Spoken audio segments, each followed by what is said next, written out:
Hello guys, welcome back to Rocky gamer. So நான் தான் உங்கள் ராக்கி பேசுகிறேன். இன்றைக்கி இந்த வீடியோ நம்ம எதை பற்றி பார்க்க போகிறோம்னு பார்த்தீங்கன்னா ஜூபா. ஸோ ஜூபாவில் நம்ம வந்து பார்த்துட்டிங்கன்னா டீமோடு தாங்க விளையாட போகிறோம்.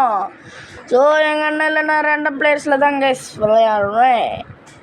ஸோ வாங்க போய் பார்ப்போம் எப்படி இருக்குன்னு. மேப்பு இல்லை, நார்மல் மேப் இந்த மாதிரி தான் இருக்கும். ஒரு சில இடத்துல ஐஸ் இருக்கும், ஒரு சில இடத்துல வேல்கனோஸ் இருக்கும். அதே மாதிரி நான் வச்சுட்ருக்கிற கேரக்டர் பேர் வந்து பார்த்துட்டிங்கன்னா பக்கு. ஓகேங்களா? அதனால இவனால் அம்புலாம் எடுக்க முடியாது. ஒன்லி ஈட்டி பாம்பு ஷார்ட் கன். அம்புக்கு பதில் ஈட்டி எடுப்பாங்க. ஒரு சில கேரக்டர்ஸ்லாம் அம்புக்கு பதில் ஈட்டி எடுப்பாங்க. ஸோ இங்கே நான் வந்து பார்த்துட்டு இருக்கும்போது நம்ம ஃப்ரெண்டு ஒருத்தர் ஷார்ட் கன் எடுத்துகிட்டு இருப்பார்ல, அவர் எடுத்த ஷார்ட் கன் எங்கள் 3 பேருக்கு வந்துச்சு. யார் எங்கள் டீம்மேட் அடிச்சதுன்னு பார்த்தா எவனே தெரில, புஷ்ஷுன்னு ஓடுறான் ஏதோ ஒரு கேரக்டர். அப்புறம் பார்த்தா நம்ம ஃப்ரெண்ட்ஸ் எல்லாம் சேர்த்து ஒருத்தனை ரிவர்ஸ் ஸ்டேட் ஆக்கி அடிச்சுட்டுக்கிறாங்க. நான் போய் எடுக்கலான்னு பார்த்தா என்னால் அந்த ஷார்ட் கன் எடுக்க முடியல, நான் தண்ணியில் இருக்கேன். இப்போ நான் அந்த மெடிக்கிட் எடுக்கலான்னு பார்க்குறேன், எடுக்க முடியல. என்னடான்னு பார்த்தா என்கிட்ட மெடிக்கிட்டு ஃபுல்லாக இருக்குது. அப்புறம் மெடிக்கெட் 2 மெடிக்கிட்டே யூஸ் பண்ண வேண்டியதாக போச்சு. அப்புறம் கஷ்டப்பட்டு வந்து இந்த மெடிக்கெட்டு எடுத்து பார்த்தா உடைய போகுது பிரிட்ஜு. அழுத்துறா பக்கு போகிற அப்படின்னு சொல்லிட்டு அழுத்துனா ஒரு 1.5 ஹெல்த்து போயிடுச்சு. அப்புறம் என்ன பண்ணுறதுன்னு தெரியாமல் பார்க்கும்போது டக்குன்னு கோல்டு கன் எடுத்துட்டாங்க. கோல்டு வேற லெவல். இன்றைக்கி செத்தாங்க. எவன் எங்கள் கையில் கிடைக்கிறானோ அவன் செத்தான். சரி, நாமளும் எதனா ஒரு எமோஜி போட்டு விடுவோமேன்னு சொல்லிட்டு ஸ்மைல் எமோஜி போட்டு விட்டேன் கைஸ். இங்கே தான் நான் தப்பு பண்ணிட்டேன். அங்கே ஒரு கோல்டு பாம்பை நான் மிஸ் பண்ணிட்டேன். இங்கே எனக்கு கோல்டு பாம்பு தெரிஞ்சிச்சு. ஸோ நான் என்ன பண்ணியிருக்கணும், பொறுமையாக தானே போய் எடுத்துருக்கணும். எல்லாரையும் அடிச்சதுன்னு நான் தெரியாமல் கோல்டு பாம்பு எடுக்கிறேன்னு டைம் வேஸ்ட் பண்ணிட்டேன். அதனால் இப்போ என்ன ஆச்சுன்றதை நீங்களே பாருங்கள், பார்த்துக்கோங்க. நான் கஷ்டப்பட்டு ஹெல்த்தி ஏற்றிட்டு இப்படி வந்தால் இல்லை என்னாச்சுன்னு நீங்களே பாருங்கள். கடைசியில் நான் எதில் செத்து போனேன்னு மட்டும் பாருங்களேன். அது பார்த்தா நீங்களே ஷாக் ஆகிடுவீங்க. பாருங்கள், போய் ஜோனில் மாட்டிக்கினேன்.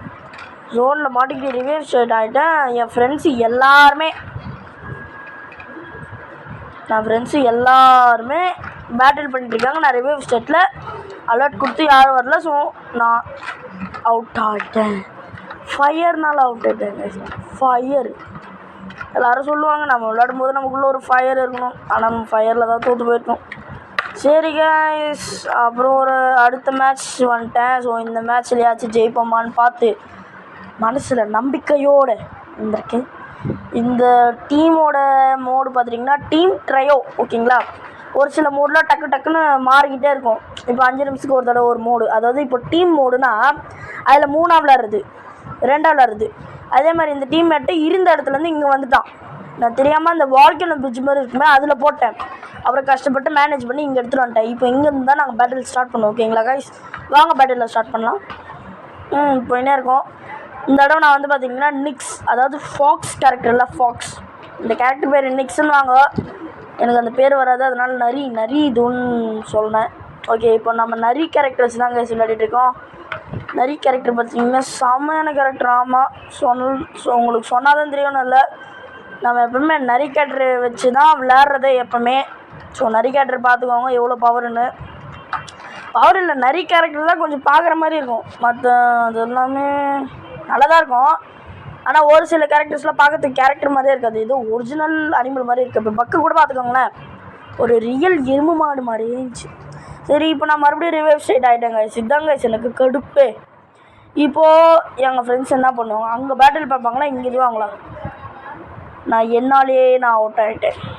பார்த்துக்கோ, நான் பண்ணுறதுன்னு தெரியல. சரி, மறுபடியும் பார்ப்போம்னு சொல்லிட்டு அடுத்த மேட்ச் வந்துட்டேன். ஸோ இந்த மேட்ச்சில் ஜெயிப்போம்னு சொல்லிட்டு சோலோ மோடு தாங்க போட்டேன். சோலோ மோடில் விளையாடிட்டுருக்கேன்.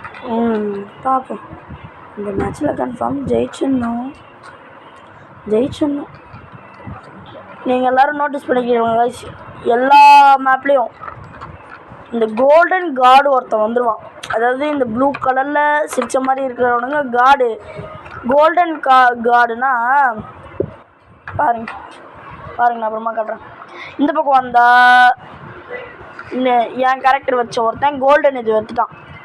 சரி, புல்லு உள்ளவங்க வந்து தப்பிக்கலான்னு பார்த்தா பக்கு அதுவும் அந்த எரும மாட்டு தலையெல்லாம் அவன் வந்து அடிச்சிட்டான். சரி நம்ம பக் அடிக்கலாமா நிக் அடிக்கலாமான்னு யோசனை அடிக்கும்போது நிக்ஸ் அடிச்சிடலான்னு முடிவு பண்ணிட்டேன். ஏன்னா நெக்ஸ்ட் கிட்டே கோல்டன் பாம் இருக்குது.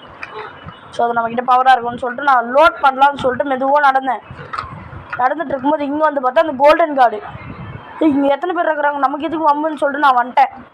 அப்புறம் அந்த பக்கம் அவனை போட்டு தட்டேன். எவனும் நமக்கு பாம்பு போட்டால் அந்த இந்த கேரக்டர் தான் நம்மள மாதிரி ஒரு கேரக்டர் வச்சுருந்தானே அவன் தான். நானும் போய் அவனை அடிக்கலான்னு தேடுறேன். அந்த பக்கம் வர்றான் இந்த பக்கம் வர்றான் சுற்றி வர்றான். அப்புறம் நான் பக்கை போட்டு தள்ளிட்டு அவங்ககிட்ட மெடிக்கல்ஸ்லாம் எடுத்துக்கிட்டு மெடிக்கல்ஸ் அப்புறம் இந்த இது மாதிரி வருமே. அப்புறம் பார்த்தா இங்கே கோல்டன் பாபு ஓடு அப்படின்னு சொல்லிட்டு வந்துட்டு இருந்தேன். பார்த்தா கடைசியில் என்னை எதில் அடிச்சிட்டாங்க பாருங்க. நான் ஹெல்த்து போட்டுட்டு ஒரு ஸ்குவாட் கிட்ட மாட்டிக்கிட்டேன் கைஸ். கடைசியில் நான் யார்கிட்ட சாக போகிறேன்னா இந்த ஒரு க்ரேன் கிட்ட தான். இந்த ஒரு க்ரேன் பண்ணுற அட்டாக்னால நான் இறந்தே போயிட்டேன். ஆமாம் பாருங்கள் அந்த க்ரேன் கரெக்டாக இது பண்ணி லாக் பண்ணிச்சு. ஆமாம் நான் இறந்துட்டேன். இப்போ என்கிட்ட இருக்கிற ரூட்டெல்லாம் அதை அடிச்சுக்கும். சரி கைஸ் நான் நெக்ஸ்ட் மேட்ச் வந்துட்டேன். ஸோ இந்த மேட்ச்லேயாச்சும் ஜெயிப்போமான் மனசை ஒரு நிலைப்படுத்திக்கிட்டு விளையாடுவோம் வாங்க. ஸோ இந்த மேட்ச் வந்து வேறு மேட்ச். இது வந்து 4 பயாம்ஸும் கலந்த மாதிரி. அதாவது நிலம் இது வந்து லேண்டில் 3 டைப் ஆஃப் லேண்ட். அதாவது பாலைவனம் சோலைவனம் பனி 3 பிரதேசம். நான் வந்து பனி பிரதேசத்தை லான்ச் பண்ணிட்டேன். ஸோ இப்போ நான் அங்கே தான் இருக்கேன். இங்கே வந்து ப்ரூஸ் பையன் இருக்காப்ல. அதாவது இந்த கொரில்லா பையன் இல்லை அவன். அங்கே சைடில் ஒரு பாண்டா தெரியுதா கைஸ்? அந்த பாண்டா தான் கைஸ் நமக்கு வினையாக போகுது. பாண்டான்னு நினச்சி விட்டது அந்த வேலையை பார்த்துட்டு போயிடுச்சு. இந்த தர ரொம்ப வழுக்கும் கைஸ் சத்தியமாக. யாருக்கிடா வேணும் உங்கள் மொக்க அம்பு எனக்கு ப்ரோசன் நம்ப இருக்குது அப்படின்னு ஒரு. அப்புறம் இங்கே காடு ஒருத்தன் தான் அவனை அடிச்சிட்டேன். திடீர்னு பார்த்தா எவனே தெரில. அவன் ஷேடோ மட்டும் தெரியுது. அந்த கேரக்டர் வந்து எனக்கு எடுக்க வேண்டிய மெடிக்கெட்டாக அவன் அடிச்சு போட்டான். சரி நம்ம பாம்பு நார்மல் கன்னில் எடுத்துக்கிட்டு போய் அவனை அடிக்கலான்னு பார்க்குறேன். திடீர்னு பார்த்தா என்னால் உள்ளே போக முடியல. என்னடா இது ஒரு லேகுன்னு நினச்சி தெளிவாக பார்த்தா நான் வந்து இதுவில் இருக்கேன். இது இந்த செவத்தில் போய் முட்டினுக்கிறேன்.